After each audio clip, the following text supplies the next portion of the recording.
аудандық білім бөліміне қарасты балалар өнер мектебінің 2025-2026 оқу жылына арналған қорытынды есеп беру концерті өтті. Бүгінде өнер ордасында 600-ге жуық оқушы 11 бағыт бойынша білім алып, шығармашылық қабілеттерін шыңдап келеді.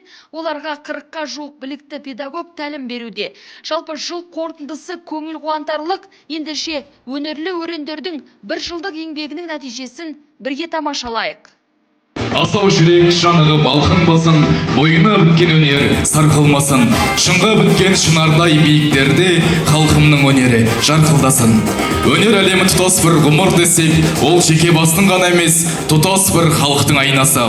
Уақыт өткен сайын заманына қарай жаңғырып, әр кезеңде, әр қырынан танылып келешекте сабақтас болатын мәңгілік ғұмыр.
Бүгін қосымша білім беру барлық облыс бойынша есеп беру концерті жүргізілуде. Облыстық кесте бойынша бүгін бізде Түлкібас ауданына қарасты балалар өнер мектебінде бүгін есеп беру концертіміз болып жатыр. Бұл жерде біздің өнер мектебінде оқушыларымыз өте көп сұраныспен қатысады. Бізде қазір 594 оқушы қамтимыз ауданда. Өнерлі, дарынды оқушыларымыз өте көп. Көрмелер бар, міне қаншалықты суретпен айналысатын оқушылар көп. Домбырамен, қобызбен, жаңағы баян аспабында, фортепиано, скрипка, және би өнері, және бірнеше жанрларды қамтимыз. Енді бүгін есеп беру концертінде қазір көресіздер. Бізде мына осы 2025 оқу жылының өзінде бізде осы республикалық халықаралық байқауларға 50-ге жуық байқауға барып оқушылар үлгеріпті. Жақын арада Турция мемлекетіне бір дарынды оқушымыз бас жүлде иеленіп келді. Енді бізде мектебімізде 38 мұғалім бар. Барлығы жоғарғы білімді, білікті санаттарын алған мұғалімдеріміз өте көп. Және де талантты, дарынды, өнерді өте жақсы көретін мұғалімдеріміз өте көп. Енді бізде және де Састөбе ауылымыз бар, о жерде де филиалымыз бар, о жерде 150 оқушы қамтимыз. О жерде де 5 бағытта жұмыс жасалып жатыр. Ауданымызда енді өнерден біз облыс бойынша алдыңғы қатарда келе жатырмыз. Өте көп жаңағы байқаулар, жетістіктер, және мына сурет өнерінен, көркем суреттерден, қолөнерден өте көп байқаулар бар. Қорытынды кешке арнайы қонақтар да қатысты. Атап айтқанда Нұрзинат Тұрмағанбетова облыстық қосымша білімді дамыту орталығының көркемдік эстетикалық бөлімінің меңгерушісі. Сондай-ақ Азиза Айдарова Батырбек Өтеп атындағы мамандандырылған мектеп-интернатының дәстүрлі ән пәнінің ұстазы кештің құрметті қонақтары болды. Сонымен қатар шараға аудандық білім бөлімінің басшысы, аудан әкімінің орынбасары және ата-аналар да қатысып, жас өнерпаздардың өнеріне куә болды. Қайырлы күн, құрметті біздің ұстаздар, оқушылар, ата-аналар. Бүгінгі бәрімізге белгілі Түлкібас ауданымыздың жүректен өнер шықты атты үлкен есеп беру концертіге қош келдіңіздер. Бәрімізге белгілі біздің өнерлі мектебіміздің түлектері, тәрбиешілері көптеген республикалық деңгейінде алған нәтижелері өте көп. өзі 11 бағытта 38 үйірмесі бар, 500-ге астам оқушылар, тәрбиешілер бар. Сондықтан біздің өнерлі мектебіміздің жасқа, ұрпаққа тәрбиелеуге үлкен үлес зор деп санаймыз. Бәрімізге белгілі. Сондықтан осы бүгінгі есеп беру концертіне қош келдіңіздер. Мына бүгінгі жүректен шыққан өнер атты біздің осы өнер мектебінің және осы өнер мектебінің бір жылдық атқарылған жұмыстарының қорытынды есебін бергелі жатыр. Жалпы өнер мектебі осы бір жылдың ішінде 50 шақты халықаралық және республикалық байқауларға қатысып 50 жүлде жеңіп алып келді. Соның ішінде өткенде ғана Түркияда өткен халықаралық байқауда оқушымыз бас жүлде иеленді. Сондай керемет жетістіктері бар ұжым. Бүгінгі есептіңде, бүгінгі концертінде мақсаты дарынды оқушыларды көптеп тарту, оларды ынталандыру, олардың жаңа қазір ата-аналар түгел шақырылған. Алдағы уақытта да осы балаларды өнерге тарту бағытында көптеген жұмыстар атқару жоспарымызда бар. Жоғарыда айтылғандай, өнер мектебі облыстағы өнер мектептері арасындағы рейтингтің алдыңғы қатарынан көрініп келеді. Жыл қорытындысы бойынша шәкірттер 50-ден астам халықаралық байқауларға қатысып, жоғары деңгейде өнер көрсетіп жүр. Солардың бірі үздік шәкірт жас биші Алтынай жуырда ғана Турцияда өткен халықаралық байқауда бас жүлдені жеңіп алып, елге үлкен мақтанышпен оралған.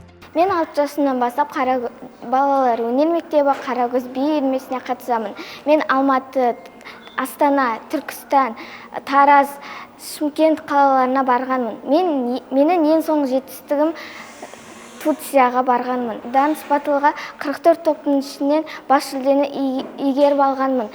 Менің енді арманым Баку қаласына барғым келеді. Менің жетекшім Жоламанова Дина Балмағамбетқызы. Дина Балмағамбетқызы ата-анама, осы балалар өнер мектебінің басшыларына көп рахмет.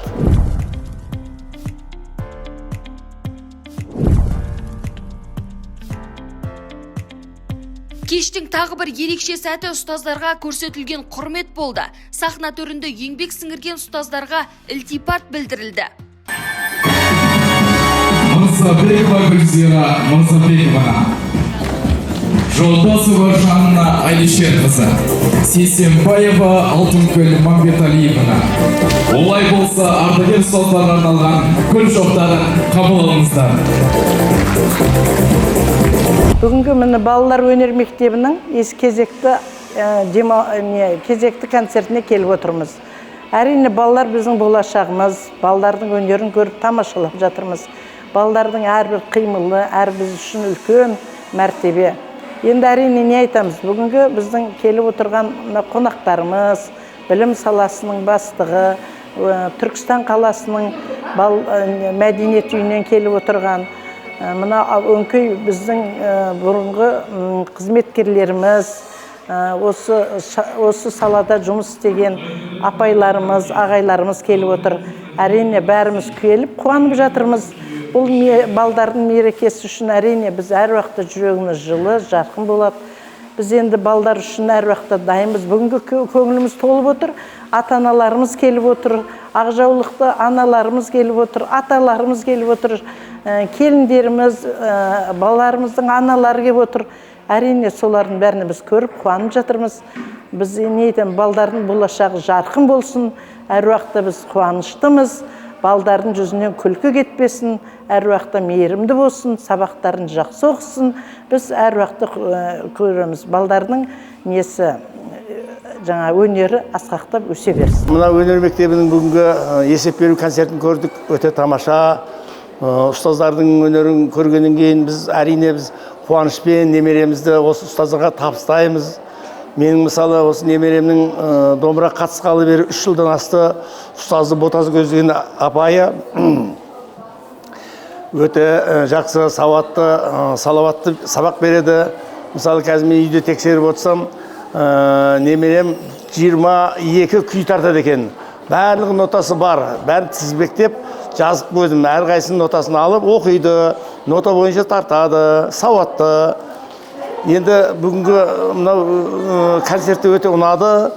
жақсы жолдары болсын, өнердегі деген қуаныштары ұзақ болсын. Әрине әр уақытта келемін, мен баламнан еш уақыт қалған емеспін. Қай уақытта болсын немеремнің қасындамын. Осы жерде өнер мектебіне қызымның барып атқаны 3 жыл болды.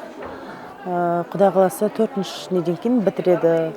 Осы 3 жылдың ішінде жарыстарға барып жүр, 2 рет Дубайға жолдама өтті. Бексұлтан ағаға рахмет, қызымды қолдап, суретін дамытып, ары қаратай үйретіп жатыр. Өнерлеріне тәнтімін, бәрі жүлде алып отыр балалар.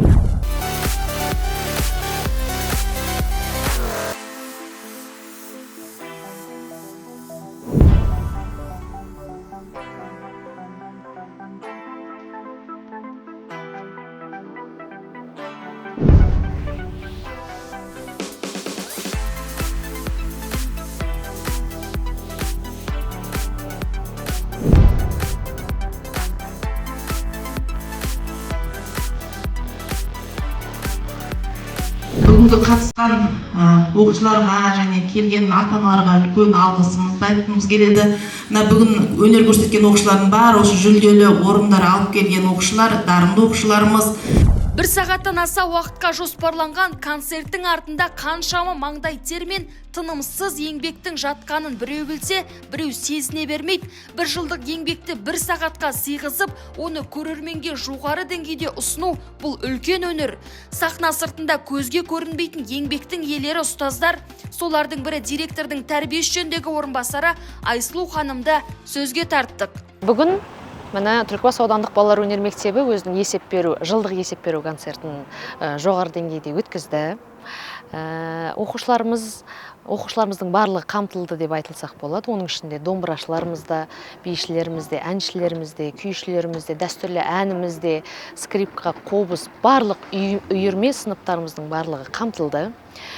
Біздің бүгін есеп беру концертіне Түркістан облысынан қонақтарымыз келді. Өзіміздің әкімдік аппаратынан, сонымен қатар білім бөлімінің басшысы келді. Ардагер ұстаздарымыз және ата-аналарымыз қонақ ретінде келген.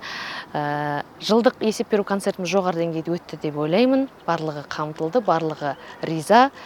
1 жылдық еңбегімізді ақтадық деген ойдамыз. Осындай мазмұнды кеш 1 жылдық еңбектің жемісі, өнерлі өрендерге алда талай жеңіс пен биік белестер тілейміз.